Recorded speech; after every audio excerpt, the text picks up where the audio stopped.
ప్రతిపక్ష నాయకులు గారు ఆ రోజు మున్సిపల్ అడ్మినిస్ట్రేషన్ మినిస్టర్గా ఉన్నారు. ఇది డే 1 నుంచి చంద్రబాబు నాయుడు గారు ఒక సామాజిక వర్గం గురించి ఇక్కడ సచివాలయం, ఇక్కడ అమరావతికి రాజధాని ఏర్పాటు చేశారు. రాష్ట్రంలో వచ్చిన డబ్బంతా ఇక్కడే ఖర్చు పెట్టేస్తున్నారు. రాష్ట్రంలో ఎక్కడ కూడా అభివృద్ధి జరగడం లేదని ప్రతి ఒక్కరు అదే మాట్లాడారు అధ్యక్ష. మేము ఆ రోజు ఈ ప్రాంతాన్ని ఎంపిక చేసేటప్పుడు అన్ని ప్రాంతాలకి సమానమైనటువంటి దూరం, ఇది ఒక నూతన విధానంతో విన్ విన్ సిచ్యువేషన్తో ముందుకెళ్తున్నాం, రైతులందరూ అంగీకరించారు, ఈ విధానంతో మేము చేస్తున్నామని చెప్పి శాసనసభలో నేనున్నాను అధ్యక్ష. ఆ రోజు అపోజిషన్ లీడర్గా ఉన్నటువంటి వ్యక్తి నాకు ఎటువంటి అభ్యంతరం లేదు, ఇప్పుడున్న భూమి సరిపోదు, ఇంకొద్దిగా గ్యాదర్ చేస్తే మనకి సచివాలయానికి చాలా బాగా వస్తుందని చెప్పి, నేనేదో అబద్ధం చెప్పడం కాదు అధ్యక్ష, ఇప్పుడు కావాలంటే స్పీచ్లు ఉంటాయి. అటువంటి వాళ్ళు అధికారంలోకి వచ్చిన తర్వాత ఈ రకంగా 3 రాజధానులు అని చెప్పి 5 సంవత్సరాలు, ఎంత బాధ అంటే అధ్యక్ష, ఈరోజు సచివాలయం భవనం, హైకోర్టు ఆ రోజు ఏవైతే మనం ఫౌండేషన్స్ వేసాం అధ్యక్ష, 5 సంవత్సరాలు నీటిలో మునగబెట్టారు అధ్యక్ష. 5 సంవత్సరాలు 8 మాసాల నుంచి ఆ నీరు తొండుతుంటే ఇప్పుడు కూడా రావడం లేదు అధ్యక్ష. ఇవన్నీ మీరు తెలియచేశారా, తెలియక చేశారా?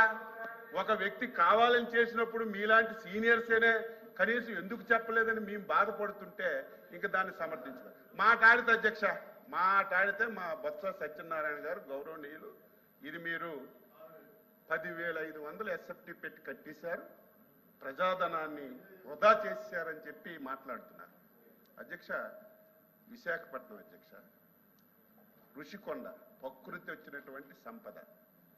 ఋషికొండ కనీసం ఆ ప్రాంత వ్యక్తి సీనియర్ ఎంత తప్పు జరిగింది, అంత తప్పు జరిగింది, దాని గురించి డిస్కషన్కి వెళ్ళక్కర్లేదు.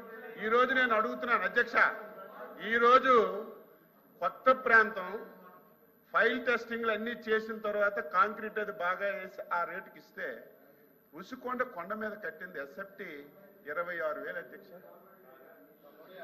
26,000 అధ్యక్ష.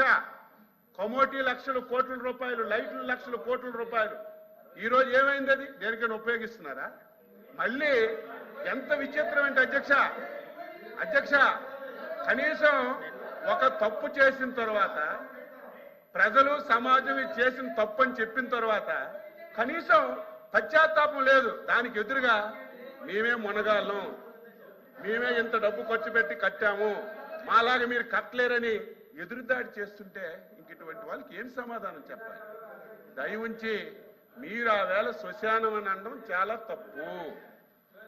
శ్మశానం అన్న వాళ్ళు ఈ ప్రాంతానికి 5 సంవత్సరాలు మీరు రాకపోతే శ్మశానం అంటే దానికి అర్థం ఉంటుంది. శ్మశానం అని అన్ని రోజు కూడా శ్మశానంలో మాట్లాడారు మీరు, అది నా బాధ. కాబట్టి మనం మాట్లాడేటప్పుడు ఇప్పుడు కూడా రైతులకి ఏదో ముష్టంటే తప్పని చెప్పాను నేను, అలాగ మాట్లాడకూడదమ్మా, తప్పది, గౌరవించాలని చెప్పాను. ఎవరివైనా సరే కొంచెం మనకు అనుభవం ఉన్నప్పుడు, తెలిసినప్పుడు మాట దొరుకుతుంది. నేనంత స్పీడ్గా మాట్లాడేటప్పుడు ఒక మాట తప్పు మాట్లాడచ్చు, మళ్ళీ తెలుసుకొని మనం సరి చేసుకోవాలి. కొత్త వాళ్ళకి తెలియకపోవచ్చు, మీరు సీనియర్. నా బాధ అంతా ఏంటంటే ఆయనకి తెలియకపోయినా 5 సంవత్సరాలు ఈ రాష్ట్రాన్ని కళ్ళ ముందు చాలా తప్పులు మీకు కూడా తెలుసు, ఆయన ఆబ్సెన్స్లో మీరు కూడా మాట్లాడుకున్నారు, కానీ ఒక్కరు కూడా చెప్పకపోవడం వల్ల 5 సంవత్సరాలు ఈ రాష్ట్రం ఎంత దారుణంగా నష్టపోయింది. ఈరోజు బడ్జెట్ గురించి మాట్లాడుతున్నారు. నిన్న మొన్న ఒక శాసనసభ్యుడు అధ్యక్ష ఇరిగేషన్ ప్రాజెక్టు గురించి మాట్లాడి, అంటే నోరుందని మాట్లాడి ఏదో సోషల్ మీడియాలో పెట్టి ఒక టీవీ పత్రిక ఉందని చెప్పి దాని మీద మీరు స్క్రోల్ చేస్తే మనం మాట్లాడిన మాటలకు అర్థం ఉండాలి. ఒక శాసనసభ్యుడు అధ్యక్ష ప్రకాశం జిల్లా వెలుగొండ ప్రాజెక్టుకి ఈ బడ్జెట్లో కేటాయింపులు లేవు, 1000 కోట్లు అవసరమైతే 300 కోట్ల రూపాయలు కేటాయించారు. ఈ ప్రాంతానికి ఎన్డీఏ ప్రభుత్వం తీరని అన్యాయం చేసిందని తాటికాయంత అక్షరాలతో టీవీల్లో, పేపర్లో, మీడియాలో మాట్లాడారు అధ్యక్ష. ఆనాటి ముఖ్యమంత్రి గారు ఆ ప్రాజెక్ట్ని ప్రారంభోత్సవం చేసి చంద్రబాబు నాయుడు గారు ఫౌండేషన్ వేశారు, చెయ్యలేదు. 5 సంవత్సరాల్లో నేనే దగ్గరుండి తవ్వి గొలికి నీరు ఈరోజు వెలిగొండ ప్రాజెక్టులోకి తీసుకెళ్లాను. ఈరోజు జాతికి అంకితం చేస్తున్నానని అచ్చెన్నాయుడు గారు నేను చెప్పడం కాదు, అరగంట టైం ఇస్తే ఆ వీడియోలన్నీ మీరు చూడొచ్చు. అంటే ఒక ప్రాజెక్టుకి కనీసం పూర్తి కాకుండా ఎన్నికల్లో లబ్ధి పొందడానికి ఆ ప్రాజెక్ట్ ఓపెన్ చేస్తే డబ్బులు ఎందుకు? జాతికి అంకితం చేసిన తర్వాత బడ్జెట్లో డబ్బులు ఎందుకు నేను అడుగుతున్నాను? అవసరమేముంది చెప్పండి మీరే. ఒక ప్రాజెక్ట్ ఒక ముఖ్యమంత్రి జాతికి అంకితం చేసిన తర్వాత మళ్ళీ అదే ప్రాజెక్టుకి బడ్జెట్లో కేటాయింపులు ఎవరైనా పెడతారా? అయినా సరే అది ఎలక్షన్ గురించి స్టంట్ గురించి పెట్టారని వెలుగొండ ప్రాజెక్టు ఆ జిల్లాకి ఎప్పటి నుంచి అవసరం అని చెప్పి 1000 కోట్లు అవసరం ఉంటే దానికి 300 కోట్ల పరిస్థితి ఏ రకంగా ఉందో మీకు తెలియదా? ఈరోజు మా సోదరుడు రవికుమార్ గారు మాట్లాడుతున్నారు, ఉద్యోగస్తులకు ఏమీ చేయలేదని తీవ్రమైనటువంటి అసంతృప్తితో ఉన్నారట. 5 సంవత్సరాలు మంత్రి గారు దయచేసి ఒక్క రోజైనా ఆలోచన చేయాలి. ఒక్క రోజైనా బడ్జెట్ గురించి బడ్జెట్ అధ్యక్ష మాట్లాడారు, మాట్లాడారు అధ్యక్ష. అర్థం చేసుకోండి. ఒక్క రోజైనా 1వ తారీఖు జీతం ఇచ్చారా? ఎంత బాధ! ఉద్యోగస్తులు పిల్లల పెళ్లిళ్ళ గురించి, ఆరోగ్యం గురించి దాచుకున్న డబ్బులు కూడా తీసుకొని ఈ రోజుకి ఇవ్వకపోతే ఉద్యోగస్తులు బాధపడుతుంటే అన్ని చేశామని చెప్పడం లేదు. మేము ఇచ్చిన హామీలన్నీ ఈ రోజే అమలు చేశామని చెప్పడం లేదు. రాష్ట్రం ఇబ్బందుల్లో ఉంది. నేను అడుగుతున్నాను, మాట్లాడితే డైరెక్ట్ బెనిఫిట్ స్కీమ్ కింద 3,50,000 కోట్లు మేము అకౌంట్లో వేసామని అందరూ మాట్లాడుతున్నారు. నేను అడుగుతున్నాను, ఎవరు వస్తారో రమ్మనండి. ఇప్పుడు 6 లక్షల కోట్లు అప్పు అంటున్నారు. తాటికాయంత అక్షరాలతో మీకు ఒకవేళ అర్థం కాకపోతే బ్లాక్ బోర్డు ఒకటి తెచ్చి 2019-24లో మీరు ఎక్కడెక్కడ ఎంత అప్పులు వాడారో అన్నీ మేము పెడతాం. 10,40,000 కోట్లు అప్పు వాడారు. 3.5 లక్షల కోట్లు డైరెక్ట్ బెనిఫిట్ స్కీమ్ కింద ఇచ్చారు. ఆలోచన చేయాల్సింది ఎక్కడికి వెళ్ళింది? ఒక ప్రాజెక్ట్ కట్టారా? ఒక రోడ్డు వేశారా? ఒక పరిశ్రమ తెచ్చారా? ఏం చేశారు మిగతా డబ్బు? ఇవి కాకుండా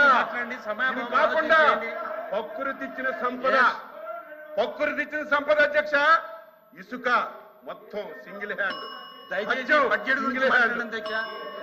ఈ రోజు మైన్స్ సింగిల్ హ్యాండ్ మీద మంత్రి ప్రజల దగ్గర వచ్చిన రాబడి పోయింది.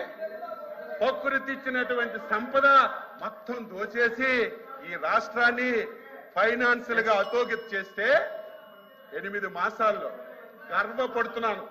నేను కూడా 6 సార్లు ఎమ్మెల్యేగా హామీలు ఇచ్చాం, అధికారంలోకి వచ్చాం. పరిస్థితి చూస్తే దారుణంగా ఉంది. మనం చేయగలం. మంత్రి గారు హామీలు నెరవేర్చగలమా అని ప్రభుత్వం అవసరం ఉంది. ఈ దేశంలో అర్థం చేసుకోండి. 29 రాష్ట్రాలు ఉన్నాయి. బడ్జెట్ సమయాన్ని చెప్తున్నాను, 4,000 రూపాయలు పెన్షన్ ఈ దేశంలో ఎక్కడైనా ఇచ్చారా? ఏ రాష్ట్రంలో ఇచ్చారా? హైయెస్ట్ 1,200. ఒక రాష్ట్రంలో 2,200 ఇస్తున్నారు. 4,000 రూపాయలు పెన్షన్. 64 లక్షల మందికి 1వ తారీఖే ఇంటికిచ్చి పెన్షన్లు ఇస్తున్నాం. ఇవన్నీ ఒక్కొక్కటి చేసి ఒకటే మాకు ప్రజలు అచంచల విశ్వాసం నమ్మకంతో మాకు అధికారాన్ని ఇచ్చారు. ప్రజల విశ్వాసాన్ని నమ్మకాన్ని ఎక్కడా పోగొట్టుకోం. తప్పనిసరిగా ఎన్నికల్లో ఇచ్చిన ప్రతి హామీ నెరవేర్చిన తర్వాత మళ్ళీ ప్రజల దగ్గరికి వెళ్తాం. మా మీద విశ్వాసం నమ్మకం ఉంటే ఈ రాష్ట్రాన్ని బాగు చేస్తామని ఒక విశ్వాసం ఉంటే మళ్ళీ మాకు మంత్రి గారు చేస్తారు. ఆ విధానం ఏదో రాజకీయం గురించో విమర్శల గురించో మేము ఎప్పుడు మాట్లాడు.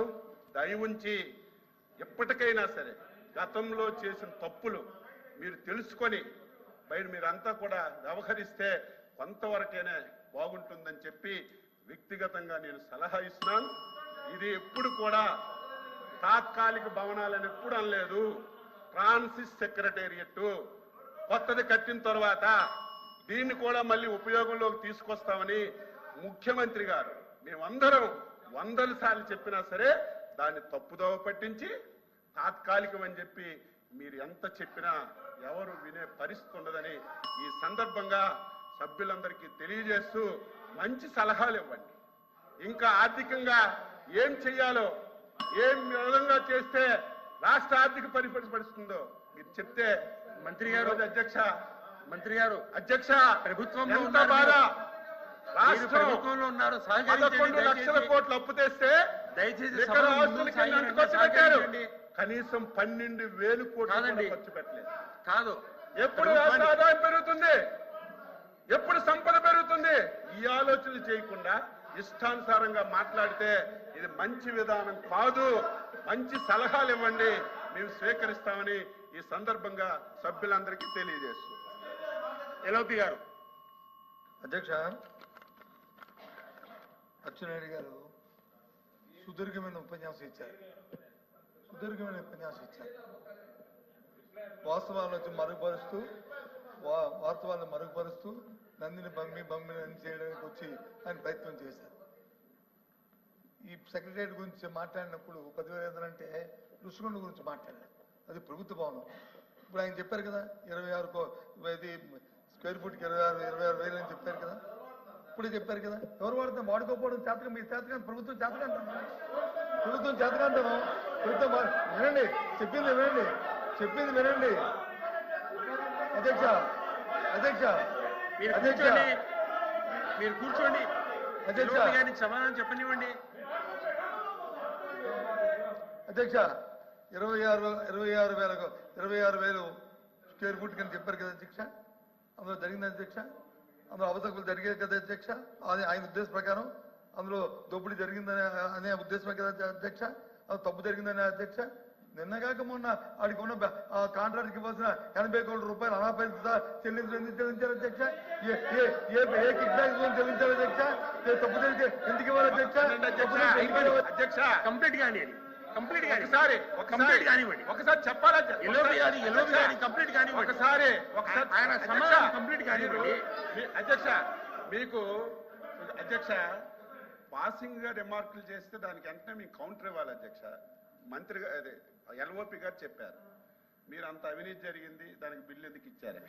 ఎప్పుడు ఈ ప్రభుత్వం కక్ష సాధింపు ఉండదు. ఈ రోజు బిల్లు ఇచ్చింది వినండి, పూర్తి చెప్పిన వరకు ఇవ్వండి.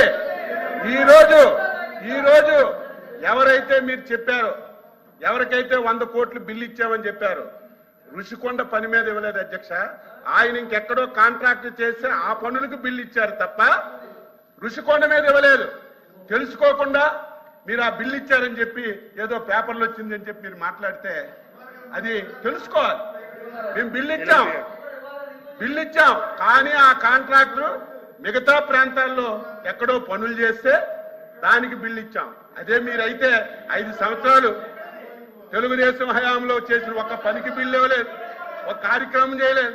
మేము అలా కాదు అధ్యక్ష. కక్ష సాధింపు చర్యలు అనేవి మాకు దరిదాపుల్లో ఉండవు, రావు. ఇది తెలుసుకోమని చెప్పి కోరుతున్నాను అధ్యక్ష. ఏదో పేపర్ వాళ్ళకి ఈ రకంగా ఇచ్చారని చెప్పిన వచ్చింది అధ్యక్ష. ఒకటి ఇచ్చారని ఆంధ్రజ్యోతి పత్రికలో వచ్చింది అధ్యక్ష. ఇదేమి కొన్ని సాక్షి పేపర్లే రాలేదు అధ్యక్ష.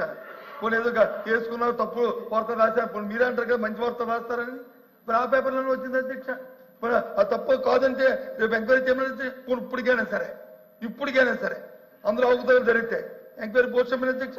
ఎంక్వైరీ చేయండి, ఎంక్వైరీకి ఆదేశించండి, ఎంక్వైరీకి ఆదేశించండి. ఎవరొద్దన్నా చేయమని అధ్యక్ష. తప్పు జరిగితే చేయమని అధ్యక్ష. తప్పు జరిగితే ఎందుకు చేయట్లేదు? ఎందుకు ప్రభుత్వం చేయట్లేదు? ఎందుకు వెనకం చేస్తుంది? తప్పులు జరిగినప్పుడు ఎందుకు వెనకం చేస్తుంది? ఒకవేళ ఇక్కడ ఏదో ఒకటి మాట్లాడకపోతే తాడేపల్లి ప్యాలెస్ లో అక్షంతలు పడతాయని మాట్లాడటం తప్ప వేరేదేం లేదు అధ్యక్ష. అధ్యక్ష నిజంగా ఋషికొండ ప్రభుత్వ భవనం అని అన్నారు అధ్యక్ష. కాదు ఋషికొండ ప్యాలెస్ ప్రభుత్వ భవనం అని చెప్పారు అధ్యక్ష. బాకీ తప్పులు కూడా ఎందుకున్నాయి అధ్యక్ష? సరే ప్రభుత్వ మరి ప్రజావేదిక ప్రభుత్వ భవనం కాదా? ఎందుకు దాఖలా చేశారు?